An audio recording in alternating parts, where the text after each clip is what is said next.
Los Reyes del Mundo. Con ese lema tan progresista fue recibida la selección española en Madrid. Hoy vamos a hablar de eso, pero también hay otros que se creen reyes y no lo son, como Donald Trump, que esta semana siguió escalando en la guerra contra Irán, atrapado en profundas contradicciones. De reyes y de guerras imperialistas hablamos hoy en Red Internacional. Dejen likes y comentarios, así nos ayudan a que se vea más este programa. La guerra en Medio Oriente se intensificó durante el Mundial. Esta semana siguió el intercambio de ataques. Estados Unidos viene atacando objetivos militares e infraestructura civil y Trump amenazó con redoblar esos ataques. Por su parte, Irán viene respondiendo también ampliamente contra las bases norteamericanas en diferentes lugares, en Kuwait, en Bahrein y también en Jordania, donde Irán atacó por primera vez estas semanas, aprovechando que Estados Unidos había concentrado ahí recursos militares. En el marco de estos ataques murieron 4 soldados estadounidenses. A su vez, el lunes pasado, los hutíes anunciaron el bloqueo del estrecho de Bab el-Mandeb, que es una especie de puerta al Mar Rojo, y el jueves atacaron 2 petroleros saudíes ahí, ¿no? De esta forma, el bloqueo de Bab el-Mandeb se suma al del estrecho de Hormuz y ya está disparando la subida de los precios del petróleo.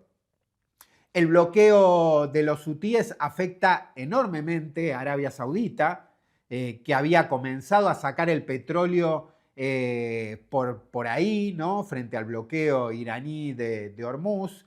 Y bueno, casi en espejo a esto, Trump acordó con la monarquía saudí el apoyo de Estados Unidos para el desarrollo de un programa nuclear civil para Arabia Saudita. Un guiño de Trump a la monarquía cuya relación con Estados Unidos viene bastante desgastada. Bueno, y en todo este marco, la pregunta es, ¿estamos ante una escalada que tiende a los extremos o es un intercambio ojo por ojo para definir los términos de una nueva negociación? Bueno, y mientras tanto, en el otro gran frente de guerra, Ucrania ya se transformó en la más larga, digamos, en territorio europeo desde la Segunda Guerra Mundial. El gobierno de Zelensky atravesó estos días la crisis política más importante desde que comenzó la guerra. Después de varias semanas de movilizaciones callejeras en Kiev y en otras ciudades que cuestionaban la destitución del ministro de Defensa y la gestión gubernamental de la guerra, Zelensky terminó despidiendo al comandante en jefe de las Fuerzas Armadas, Oleksandr Syrskyi, que era un aliado cercano. Bueno, en los últimos meses Ucrania además viene golpeando objetivos rusos con ataques de largo alcance, infraestructura de refinamiento de petróleo y en los últimos días varios almacenes logísticos de una especie de Amazon ruso que se llama Wildberries, y lo que está intentando es meter presión sobre la economía y la población para que Putin se siente a negociar. En este marco también surge la pregunta de qué expresa esa crisis político-militar en Ucrania y bueno, cuál es la dinámica de esta larga guerra de desgaste donde están involucradas como guerra proxy las potencias occidentales de la OTAN. Bueno, de estas 2 guerras vamos a estar hablando en el programa y en relación a la guerra en Irán y Medio Oriente, decíamos que está la pregunta sobre si estamos ante una escalada que tiende a los extremos o es un intercambio ojo por ojo para definir términos de una nueva negociación. Bueno, hay varias visiones sobre esto, incluso en el mainstream de las relaciones internacionales, ¿no? Una es la del analista internacional John Mearsheimer. La interpretación de Mearsheimer no es que estamos ante una escalada sin techo, sino que los ataques de Trump lo que buscan es forzar una nueva negociación lo más pronto posible. Es decir, su argumento es que a Estados Unidos no le conviene continuar por mucho tiempo con los ataques estos ojo por ojo, por las consecuencias que estos tienen para la economía y porque también señala que Estados Unidos no tiene municiones sofisticadas suficientes para seguir los ataques hasta doblegar a Irán, ¿no? Bueno, Estados Unidos tampoco estaría en condiciones de una acción terrestre, siendo que solo cuenta con alrededor de 8.000 soldados para combatir disponibles en la región, digo de los 50.000 que tienen total ahí en la región, frente a un país de 90 millones de personas. Es decir, que interpreta Mearsheimer que Trump ataca la infraestructura civil iraní porque está desesperado para terminar la guerra, ¿no? La escalada en esta clave sería para forzar una salida rápida porque sabe que no puede prolongar el desgaste. Su conclusión es que Estados Unidos necesitaría un nuevo memorándum de entendimiento y que si no avanza hacia ahí, las condiciones futuras para negociar van a ser cada vez peores para Estados Unidos. El problema que plantea desde su ángulo es que ahora en Teherán se fortalecieron los sectores más duros, lo que vuelve también más difícil cualquier negociación, ¿no? Y en este escenario, Mearsheimer incluso sostiene que no hay que subestimar la posibilidad de que el ala demócrata del partido, del ala progresista del Partido Demócrata, de Sanders, Ocasio-Cortez, etcétera, pueda llegar a pelear la presidencia para 2028, ¿no? Que también es todo un tema eso que, bueno, seguramente vamos a volver en próximos programas. Sí, todo un tema eso que plantea Mearsheimer, pero queríamos traer a otro analista y ponerlo un poco en contrapunto, ¿no? Robert Pape es un analista militar que también comentamos en otros programas y tiene una visión que en varios puntos se toca, pero en otros va en sentido opuesto a Mearsheimer porque ve como lo más probable que siga la escalada, ¿no? Y dice que lo que está ocurriendo ya no es un simple ojo por ojo, sino que ya hay una espiral vertical, ¿no? Con los ataques a infraestructura civil y a una de las plantas desalinizadoras en Kuwait y una escalada horizontal porque ya está involucrando nuevos espacios ahora con el Mar Rojo. La pregunta que se hace es ¿por qué? ¿No? Pape piensa que Trump está determinado a revertir el control iraní del estrecho de Hormuz, mientras que Irán está decidido a mantenerlo. Y ahí habría, digamos, un juego de suma cero y por lo tanto no hay negociación posible. Por eso lo que pronostica es que se va a abrir una nueva fase, o se estaría empezando a abrir, donde vendrían, por ejemplo, bombardeos más fuertes o incluso el intento de tomar objetivos territoriales. Su argumento es que si Trump se retira ahora, se transforma de forma inmediata en un Lyndon Johnson, ¿no? Que es el presidente que en 1968, cuando estaba Estados Unidos en plena crisis por la guerra de Vietnam, anunció que no iba a postularse a la reelección y entonces perdió todo su poder. Bueno, Pape cree que Trump, digamos, va a intentar, como sea, no terminar así, es decir, no terminar como Pato Rengo. Y bueno, cree que también ahí está jugando una motivación personal, que es la idea de dejar algún tipo de legado, ¿no? Otra cosa que dice Pape, que es interesante, es que en última instancia la victoria no la deciden ni Trump ni Irán, sino las empresas navieras. ¿Por qué? Porque son las empresas que tienen que decidir si aceptan o no el riesgo de atravesar por el estrecho de Hormuz. Y esto es interesante porque, digamos que si la economía mundial ya está siendo afectada por la guerra, también entran a jugar otros actores que no son solo los gobiernos. Bueno, siguiendo con esta especie de contrapunto que estábamos haciendo, otra opinión más cercana, en este caso a la de Mearsheimer, es la de Vali Nasser, ¿no? Que es especialista en Irán y Medio Oriente, que publicó hace poco un libro que se llama La gran estrategia de Irán, ¿no? Nasser opina que vamos por un camino accidentado hacia algún tipo de acuerdo o nuevo status quo, ¿no? El fundamento que da es porque en la guerra Estados Unidos sostiene que ya constató que no puede derrotar a Irán, por lo menos con el nivel de compromiso militar que está dispuesto a asumir el imperialismo norteamericano al día de hoy. Y según Nasser, el régimen iraní también es consciente de que no puede imponer todas sus condiciones.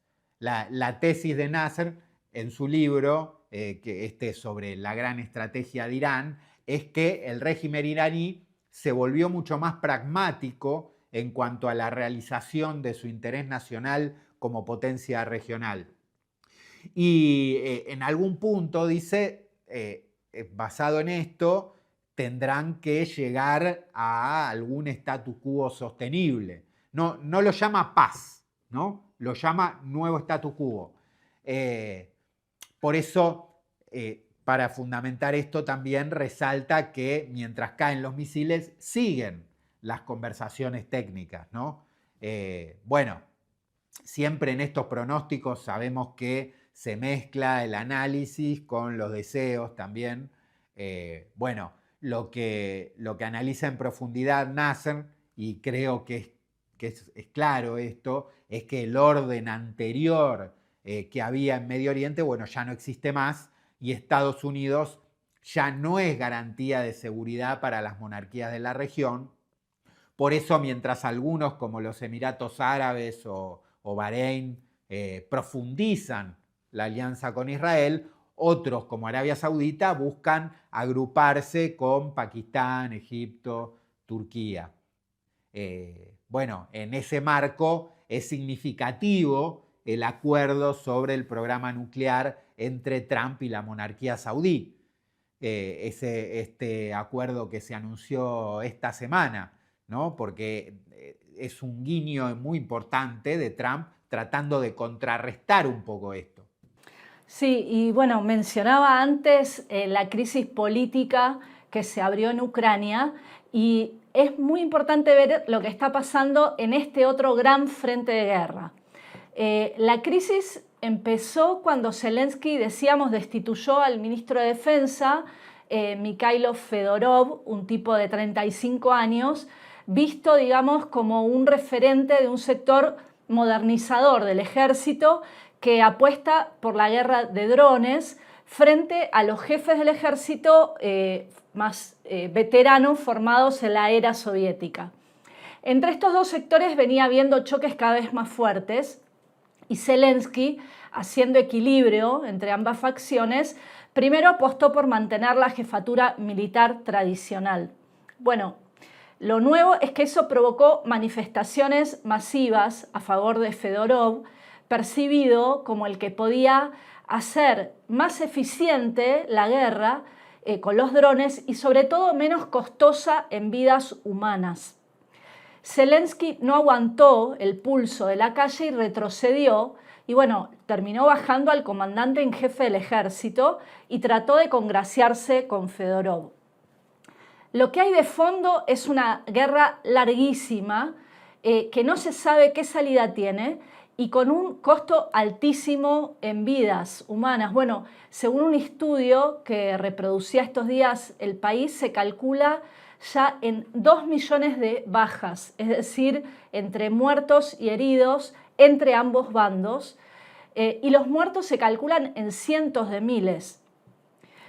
Otro ex comandante en jefe de las Fuerzas Armadas ucranianas, al que Zelensky destituyó en febrero del 2024, discutía hace unos días contra ciertas visiones triunfalistas que viene habiendo en Occidente y decía que bueno, los drones y otras tecnologías están haciendo que la guerra sea muy difícil para ambos bandos y que es una guerra de desgaste que se está midiendo metro a metro con costos altísimos y que si bien es cierto que esos ataques con drones están haciendo daño a Rusia, esta también tiene capacidad de contraatacar con igual o mayor fuerza. Bueno, lo más interesante que dice es que la guerra es también, la guerra de Ucrania también es una competencia por la logística, por la capacidad industrial, por la infraestructura y por lo que llama la resiliencia social, es decir, por el apoyo o no de las poblaciones. Sí, la guerra en Ucrania es un ejemplo más que claro de la tendencia a las guerras eternas, ¿no? Que son fáciles de iniciar, pero muy difíciles de cerrar. Desde que Putin inició la invasión a Ucrania ya van 4 años y medio. A diferencia de la guerra en Irán, en este caso no se trata simplemente de un país oprimido frente a una potencia imperialista, sino que lo que tenemos son grandes potencias ubicadas claramente en cada bando, ¿no? Aunque en el caso de la OTAN actúa por procuración a través del ejército ucraniano. Por eso, desde una posición internacionalista, lo que decimos es fuera Rusia y la OTAN de Ucrania. Mientras que Putin invadió Ucrania, la OTAN utiliza a Ucrania para debilitar a Rusia. Y en este marco, la presión de las potencias occidentales por más reclutamiento de tropas ucranianas para ir a morir al frente fue y es constante, ¿no? Y esto está generando cada vez más tensiones. Es uno de los grandes temas que hay detrás de la crisis política y las movilizaciones en Ucrania que comentabas en torno a la destitución de Fedorov. Antes de las movilizaciones por Fedorov, habíamos visto una especie de mini rebelión en la ciudad de Lviv, ¿no? Contra la captura violenta de jóvenes para el reclutamiento. Esta resistencia en las calles al reclutamiento cada vez es más amplia, ¿no? La de Lviv fue muy significativa porque es una ciudad que queda en el occidente del país. Pero bueno, son importantes todos estos fenómenos porque muestran en forma sinuosa, a través del problema del reclutamiento, los costos enormes de la guerra para la población y la crisis de la estrategia de la OTAN de utilizar al pueblo ucraniano para sus intereses geopolíticos. Esta semana, hubo una breve reunión entre Marco Rubio y Sergei Lavrov, del Ministerio de Exteriores ruso, en el marco de la cumbre de la Asociación de Naciones del Sudeste Asiático. Se encontraron ahí y la reunión, la verdad es que duró poco y sirvió más bien como confirmación de que sigue siendo muy difícil terminar la guerra. Putin mantiene como condición que Ucrania acepte la pérdida territorial y el no ingreso a la OTAN, algo que Ucrania no acepta, además de que viene exigiendo garantías de la OTAN, Zelensky, para un hipotético cese al fuego. Bueno, a esto se suman las crisis y tensiones dentro de la propia OTAN entre Trump y los europeos. Lo más nuevo es el acuerdo de la Unión Europea con Ucrania para la producción de drones, que busca combinar, digamos, la base industrial europea con la experiencia bélica de Ucrania en la guerra. Y esto, junto con el préstamo de 90.000 millones de euros a Kiev y nuevos paquetes de sanciones a Rusia, digamos, confirman la intención de Europa de seguir sosteniendo y prolongando esta guerra. Y bueno, esto se combina con los planes descomunales de rearme y la discusión en varios países sobre la posibilidad de restituir en un futuro un servicio militar obligatorio, algo que viene ya siendo bastante cuestionado por la juventud, especialmente en el caso de Alemania, bueno, donde vimos movilizaciones hace unos meses. Bueno, y mientras todo esto pasaba, se jugó el Mundial en Estados Unidos y lo tuvimos a Trump ahí entregando la copa mientras era abucheado por todo el estadio, ¿no? Un Mundial que trajo muchas polémicas y más allá del fútbol. En particular, después de la final, vimos una campaña desde diversos lados contra la Argentina en una especie de reedición de la operación buenos versus bárbaros, como decía Octavio Cribaro en un muy buen artículo que salió en La Izquierda Diario, una campaña a la que se sumaron progresistas ilustres como el exministro de Economía de Grecia, Yanis Varoufakis.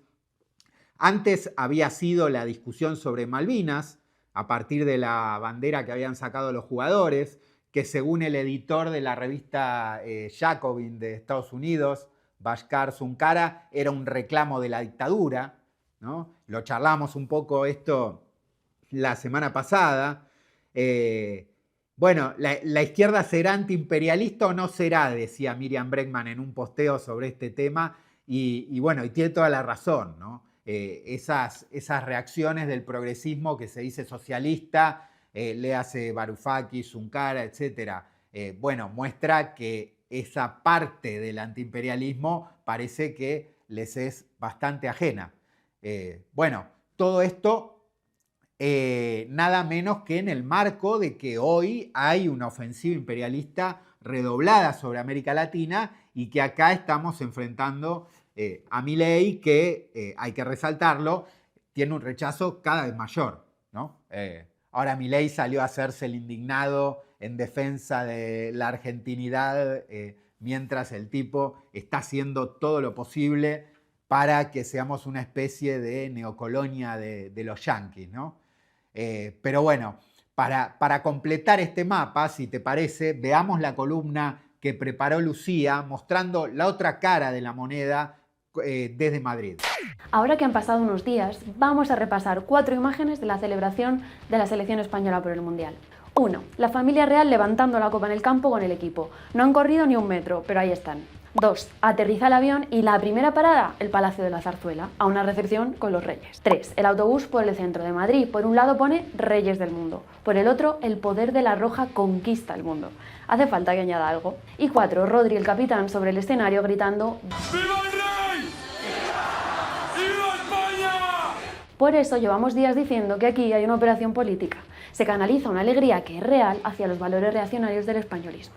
Y el mejor ejemplo es este lavado de cara a la monarquía. Una institución que está ahí porque al padre del actual rey lo puso a dedo el dictador Franco, que no hemos elegido, llena de corrupción, símbolo y agente del imperialismo español y contra el derecho a decidir de los pueblos. Y mientras aquí se celebraba, en Bilbo se manifestaban por una selección vasca, porque Escocia, Gales o Irlanda del Norte tienen la suya, pero Cataluña, Euskal Herria o Galiza no. Y la operación viene además con su dosis de racismo. Los ataques al pueblo argentino que hemos visto estos días, con portadas de periódicos europeos de vergüenza, pero también desde sectores que se dicen progresistas con la excusa de que allí gobierna Milei. Dicen desde un país con un rey medieval neoliberal, un pasado colonial y un presente imperialista. Da vergüenza ver a progresistas colaborando en esa división por países que te coloca en el mismo bando que el rey, en lugar de junto a esa Argentina que pelea contra Milei. Esa misma Argentina de abajo que se volcó con los exiliados que huían del golpe de Franco, mientras su propio gobierno conservador no quería recibir refugiados. Que el deporte es política, este mundial lo ha dejado clarísimo. La cuestión es, ¿al servicio de quién? Así que rescatemos otros ejemplos internacionalistas en vez de tanto imperialismo rancio de reyes y conquistas, como las Olimpiadas Populares que iba a haber en Barcelona en el 36 contra los Juegos de Berlín de Hitler. El golpe las impidió, pero muchos deportistas que ya estaban aquí se quedaron a defender Barcelona. O los estadios en pie por Palestina. Ahí se pone interesante la politización del fútbol, ¿no? La victoria en el Mundial llevó, como veíamos, a celebraciones masivas en ciudades de todo el Estado español y, como comentaba Lucía, se recibió a la selección con celebraciones oficiales en las que estuvo muy en el centro la corona española. Para profundizar en este tema conversamos con Santiago Lupe, que es director de Izquierda Diario, y acá en el Estado español y portavoz de la CRT, y bueno, que nos responde desde Barcelona. Santiago Lupe escribió un artículo muy bueno sobre cómo la selección española forma parte de los dispositivos político-culturales de exaltación del españolismo. Así que le pedimos que nos comente un poco qué importancia tiene esto en el Estado español frente a demandas históricas por la autodeterminación del pueblo vasco o catalán que son negadas. Hola, ¿qué tal? Sí, en primer lugar, claro, hay que decir que la victoria de la selección española no es la victoria de cualquier selección, ¿no? Porque estamos hablando de, bueno, que no es un evento únicamente deportivo, sino que estamos hablando de un Estado como el Estado español, que es un Estado plurinacional que está fundamentado en la negación de otras naciones y del derecho a decidir de pueblos como el vasco o el catalán, ¿no? Por lo tanto, la selección es también parte de una representación política del Estado y de un determinado proyecto nacional que se sustenta en la negación de otras realidades nacionales, y no es solamente una representación, sino que la propia existencia de la selección española está sustentada en la prohibición de otras selecciones nacionales a poder competir en selecciones internacionales, ¿no? Si nosotros hacemos una comparación con otras realidades nacionales europeas, como puede ser el caso de Escocia o Gales, estas naciones tienen sus propios equipos, sus propias selecciones que pueden competir en campeonatos internacionales, mientras que Cataluña y Euskadi siguen sin poder hacerlo y están limitadas a jugar solamente partidos amistosos. Existe una demanda democrática muy sentida entre el pueblo catalán, el pueblo vasco y otros pueblos del Estado español, que es, bueno, el derecho de las selecciones, de las otras selecciones nacionales, a poder competir en campeonatos internacionales. De hecho, en este fin de semana de la Mundial, de la final del Mundial, ha habido manifestaciones en distintas ciudades de Euskal Herria en defensa de la selección nacional vasca, y sobre todo hubo dos hechos importantes, dos grandes movilizaciones recientes en otoño, que fueron dos partidos de fútbol de la selección nacional vasca y la selección nacional catalana contra la selección de Palestina, que fueron dos demostraciones de masas enormes, con grandes movilizaciones y sobre todo con dos estadios llenos a rebosar, en Bilbao y en Barcelona. Desde esta perspectiva, la exaltación, digamos, que se hace de la Roja viene a invisibilizar estas reivindicaciones nacionales, estas reivindicaciones históricas, y contribuye un poco a normalizar la idea de que la unidad de España es algo casi natural y sobre todo algo incuestionable. El éxito deportivo, digamos, la victoria, es aprovechado por los diferentes gobiernos de distinto signo y por todas las instituciones del régimen para intentar reforzar una identificación con los símbolos nacionales de la monarquía y del régimen del 78, ¿no? O sea, estamos hablando de la bandera, una bandera, la rojigualda, que no es la bandera de España así en general, sino que es la bandera, digamos, los colores que impuso la victoria fascista en 1939 con la restauración de la bandera de la monarquía, el himno, que es el himno también de la monarquía, la marcha real, y la propia monarquía. Habréis visto todas las fotos, todas las celebraciones, ¿no? El papel central que quieren que juegue Felipe VI en toda esta celebración.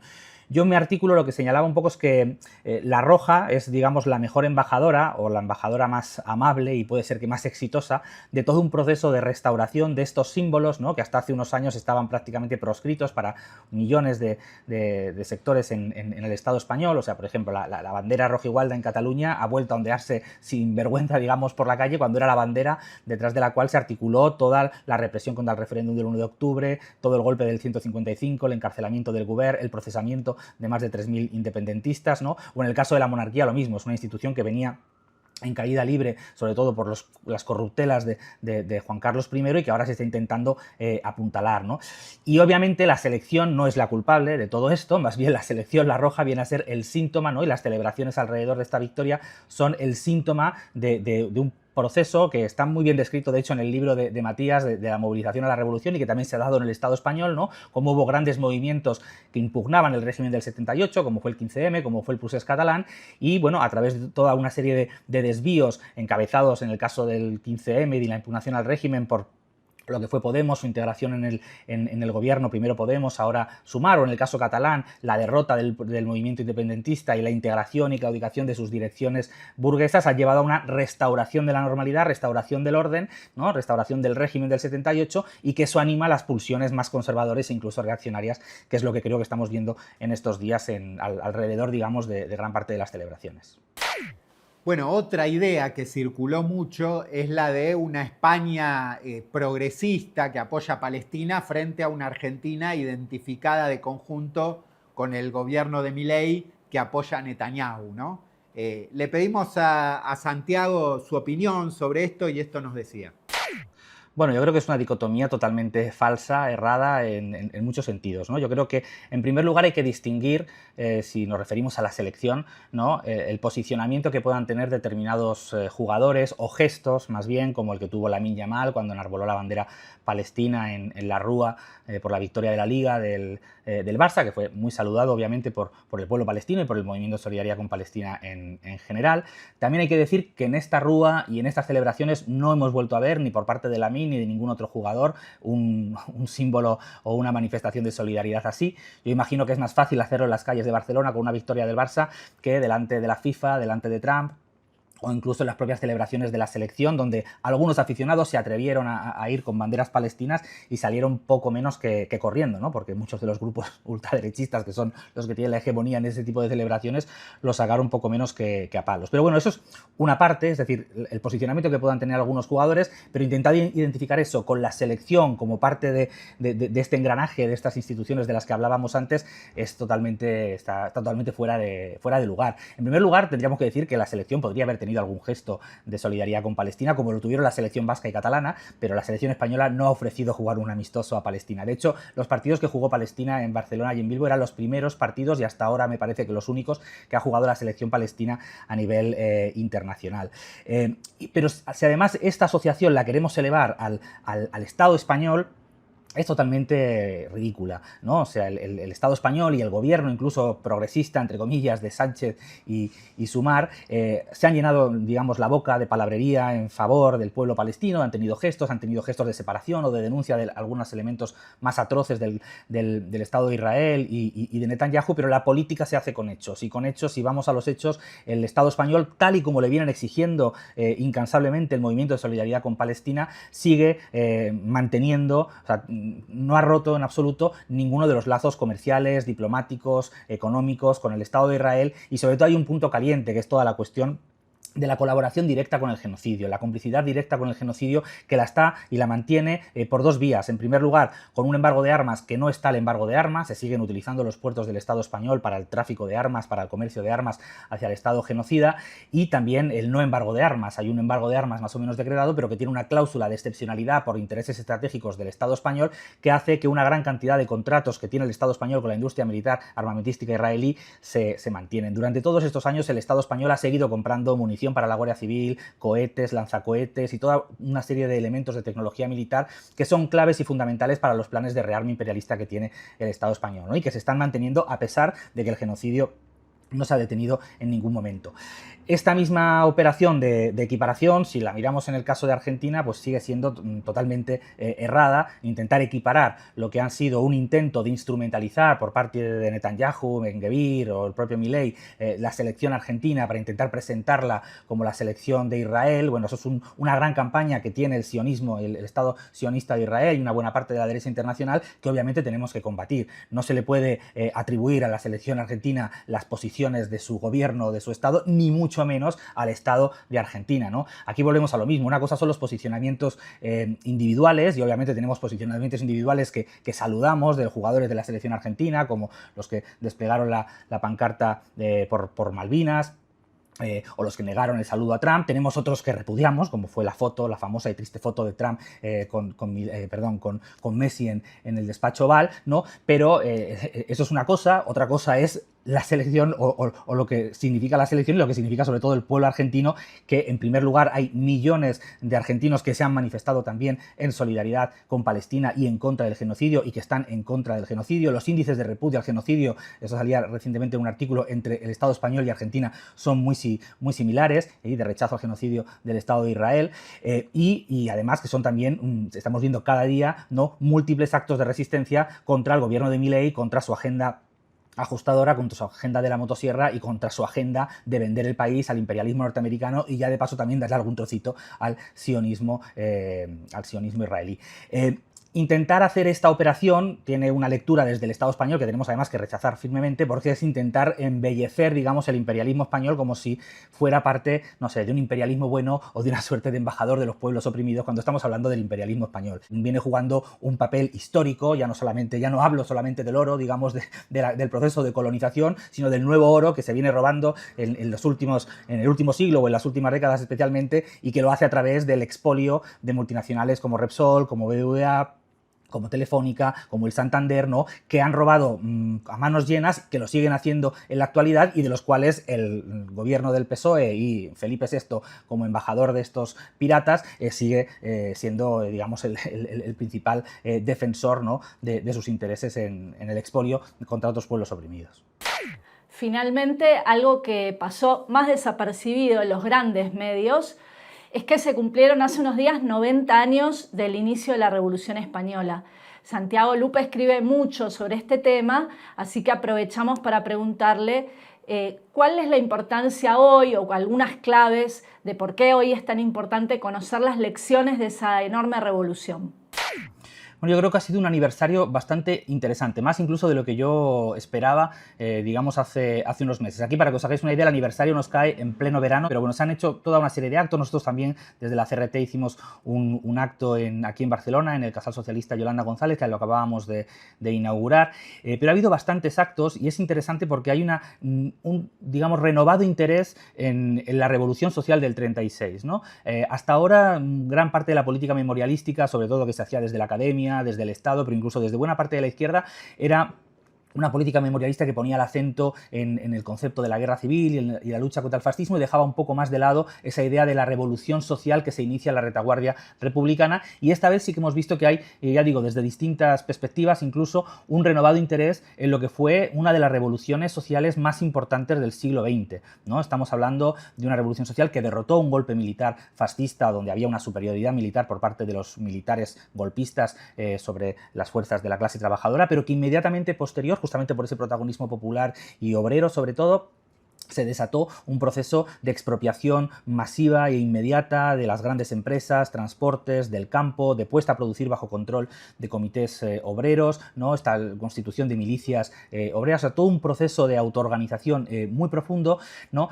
Que tuvo un desarrollo durante aproximadamente un año y que fue lamentablemente derrotado en primer lugar dentro del propio campo republicano por una ofensiva conjunta de la reacción del Estado republicano con la alianza del estalinismo en aquel momento. Y en todo este tiempo, sí que ya digo, este interés renovado en la revolución social está trayendo una nueva reflexión, digamos, sobre debates que podrían ser, digamos, más de estrategia, ¿no? Sobre qué hacer con la cuestión del poder, ¿no? No olvidemos que fue una dirección, la principal dirección de ese proceso fue el anarcosindicalismo, que rehusó tomar el poder para la clase trabajadora, pero al mismo tiempo se integraba en los gobiernos de coalición con el Frente Popular, que iban a acabar con esa misma revolución.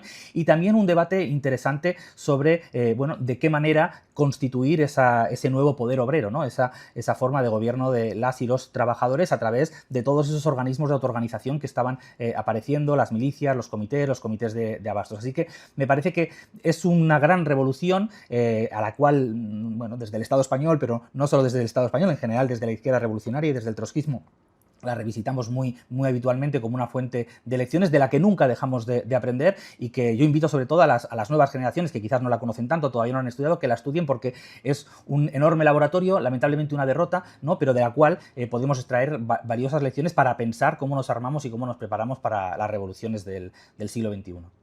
Bueno, y hoy nos despedimos, pero antes queríamos hacer una recomendación. Hablábamos recién con Santiago Lupe de los 90 años de la Revolución Española y para los que se quedaron con ganas de conocer más del tema, les recomendamos yo lo tengo acá el libro... también, ¿eh? Yo lo tengo acá. Ahí está, doble. La victoria era posible, escritos de la Revolución Española de León Trotsky, de Ediciones IPS, un libro espectacular, imperdible. Y Muy tiene bueno, el prólogo de Santiago claro. Lupe, ¿eh? Sí, buenísimo el prólogo de Santiago. Y bueno, acá el CEIP León Trotsky, el Centro de Investigaciones y Publicaciones León Trotsky, está organizando una muestra sobre la Revolución Española que bueno, continúa ahora esta semana. Así que bueno, los que estén por aquí están invitados. Bueno, y ya con esto nos despedimos, José. Sí, ya por hoy nos despedimos, agradecemos como siempre al equipo de producción, acá estamos con David en este intenso verano madrileño grabando este programa. Sí, hay que decir que tenés ahí el... Ahí está, muy bien. Fundamental. Bueno, no, y acá también agradecer a Cepavi, Camille Ferreira, a Daniel Mac, a Ludmila Pons y bueno, también les agradecemos mucho por todos los comentarios que siempre nos dejan, los leemos todos, pongan más para este programa. Sí, muchos más comentarios y bueno, también para lo que siempre decimos es que se suscriban al canal, que es muy fácil, y que lo compartan para que esto se pueda seguir moviendo y siga creciendo, que hay que vencer al algoritmo. Vamos. Bueno, también los invitamos a sumarse a la comunidad de socios con el QR que van a ver en la pantalla, y les vamos a dejar también el link en la descripción del video. Así que bueno, dicho esto, hasta la próxima.